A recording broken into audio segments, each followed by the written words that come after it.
Hello guys, मेरे YouTube channel में आपका स्वागत है। मेरा नाम है मनमोहन मिश्रा। तो आज हम इस वीडियो में डिस्कस करने वाले हैं 7531 रूल। जिस इस रूल को अगर आप प्रॉपर्ली फॉलो करेंगे तो डेफिनेटली बहुत अच्छा खासा रिटर्न ले सकते हैं फ्यूचर में।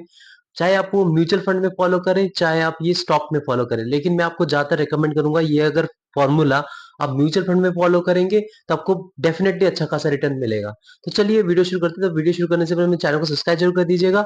सबसे पहले मैं आपको बताता हूँ कि जो 7531 रूल है, तो सबसे पहला जो 7 है, 7 बेसिकली ये टाइम को दर्शाता है। मतलब अगर मतलब आप कहीं म्यूचुअल फंड में इन्वेस्टमेंट कर रहे हैं, कोई भी म्यूचुअल फंड हो गया, मतलब आप भले ही इंडेक्स फंड कर रहे हैं या फिर लार्ज कैप कर रहे हैं या मिड कैप कर रहे हैं, स्मॉल कैप कर रहे हैं, तो आपका मिनिमम टाइम फ्रेम जो है वो 7 ईयर होना चाहिए। मतलब अगर आप इन्वेस्टमेंट के तौर पे घुस रहे हैं तो आपको 7 ईयर्स तो लेके चलना ही है। मतलब आप ये मत सोचिए यार 1-2 साल या 3 साल में आपको अच्छा खासा रिटर्न हो जाएगा, आप अच्छा खासा अमीर हो होके निकल लेंगे। ऐसा कभी नहीं होगा, इसमें ज्यादा रिस्क हो जाता है। लेकिन अगर आप सेफ इन्वेस्टमेंट करते हैं तो आपको थोड़ा बहुत टाइम लेता है। और मैं आपको बता रहा हूँ, ऐसा भी होता है कि 1-2 साल में आपको कुछ रिटर्न नहीं मिलेगा और तीसरे चौथे साल में आप देखेंगे 100 या 120 या 150% रिटर्न मिलने के चांसेस होते हैं, क्योंकि ये चीज मैंने खुद एक्सपीरियंस कर रखा है। तो एग्जांपल देता हूँ, मैंने एक फंड में लगाया था, वो सेक्टरल फंड था, टाटा डिजिटल फंड।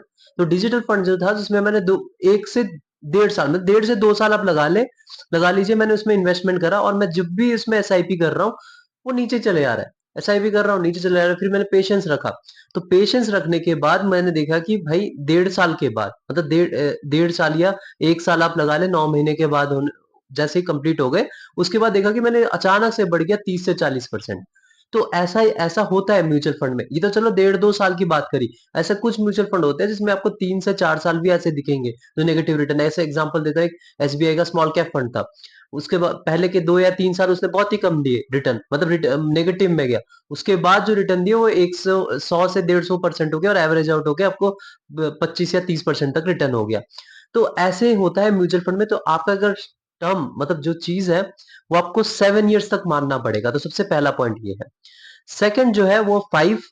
जो 5 मतलब आपको अगर म्यूचुअल फंड लेना है तो 5 में डाइवर्सिफाई मिनिमम करिए 5 चीजों में। तो ये चीजें स्टॉक्स पे भी अप्लाई होती है कि अगर आप चीजें लेते हैं, जैसे आप अपनी फेवरेट टॉप 5 कंपनी चूज करिए, मतलब जो बड़ी कंपनीज हो, तो उसमें अपना डाइवर्सिफाई करके इन्वेस्टमेंट करिए, यानी कि सारा पैसा एक कंपनी में लगा दीजिए। तो ये चीजें म्यूचुअल फंड में भी होता है कि म्यूचुअल फंड में अगर आप चूज करना है तो 5 डिफरेंट जो कि ओवरलैप ना कर रहा हो। मतलब ये नहीं कि आपने एक जैसा ही म्यूचुअल फंड ले लिया, जैसे एक्सिस ब्लू चिप हो गया आपका, कैनरा रोबेको ब्लू चिप, तो दोनों ओवरलैप कर रहे हैं। आप ये नहीं कि दोनों में आप पैसे लगा रहे हो, बोले मैं डाइवर्सिफाई करके बैठा हूँ, ऐसा कभी नहीं है।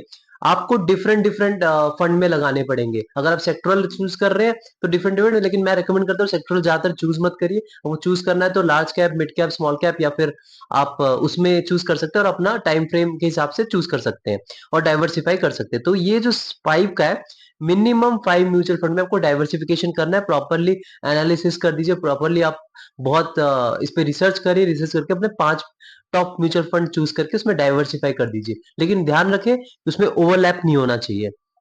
ये हो गया 5 रूल। अब 3, 3 पे आए तो ये बेसिकली जो होता है ना, ये एक इन्वेस्टर का माइंडसेट को दर्शाता है। मतलब आपके इमोशन को दर्शाता है कि मतलब जो इन्वेस्टर है ना उसके इमोशन।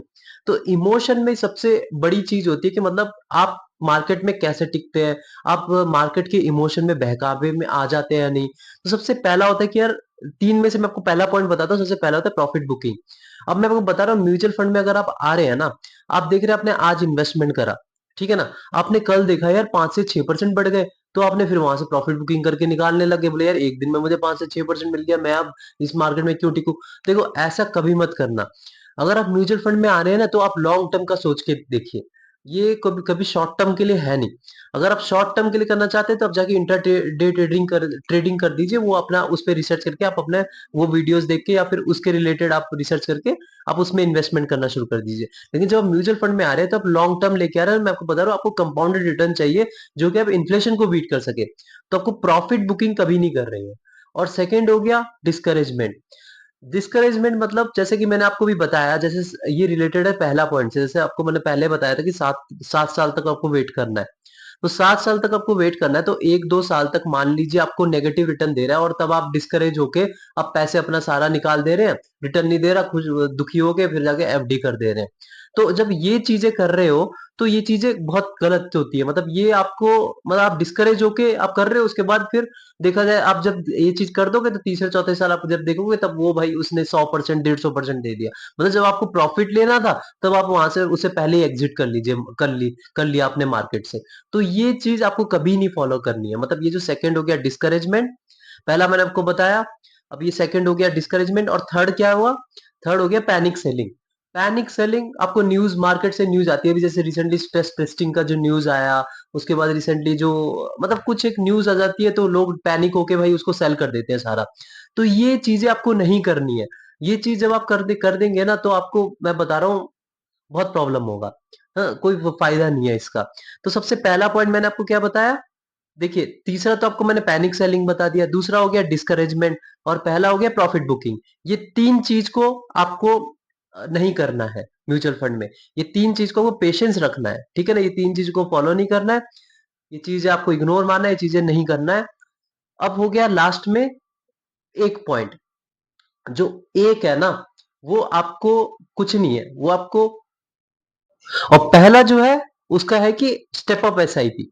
मतलब जब आप एसआईपी कर रहे हैं, आपकी सैलरी बढ़ रही है, आपका वेल्थ बढ़ रहा है, तो आपको थोड़ा सा स्टेप अप करना है, वो भी हर साल। हर साल आपको थोड़ा, जैसे आप मान लीजिए 5,000 इन्वेस्टमेंट कर रहे हैं तो आप आपको बढ़ा के 6,000 7,000 या 10,000 रुपए तक करना पड़ेगा। अगर आप स्टेप अप करेंगे तो आपको फ्यूचर में कंपाउंडिंग का फर्क, फायदा बहुत ज्यादा होगा। तो मैंने आपको ये ओवरऑल बता दिया, 7, 5, 3 और 1 रूल। अगर आप ये प्रॉपरली फॉलो करेंगे म्यूचुअल फंड में, तो मैं आपको बता रहा हूँ बहुत अच्छा खासा रिटर्न ले सकते हैं। लेकिन आप जब म्यूचुअल फंड चूज करेंगे, जो 5 म्यूचुअल फंड जैसे मैंने आपको बताया 5 में डाइवर्सिफाई करेंगे, तो उसमें रिसर्च करके करिएगा। ऐसे नहीं कि यार उसमें कोई रिटर्न नहीं दे रहा है और आप वेट करें, यार आपने कहा था कि यार 2-3 साल के बाद रिटर्न दे रहा है और आप यहाँ पे तो दे ही नहीं रहा है। तो आप ये चीज कभी मत करिए, आप रिसर्च करके उसमें करेंगे, 7 साल तक वेट करेंगे, और ये 5 जो मैंने आपको बताया 5 डाइवर्सिफाई करेंगे, और 3 इमोशन से बच के रहेंगे, और एक जो है स्टेप अप करेंगे एसआईपी, या प्रॉपरली फॉलो करेंगे तो आपको अच्छा खासा रिटर्न मिलेगा। और मैं आपको बता रहा हूँ बहुत ही अच्छा खासा रिटर्न मिलता है लॉन्ग रन में। तो मेरे चैनल को सब्सक्राइब जरूर कर दीजिएगा, मैं ऐसे वीडियो लाता रहता हूँ। Thank you.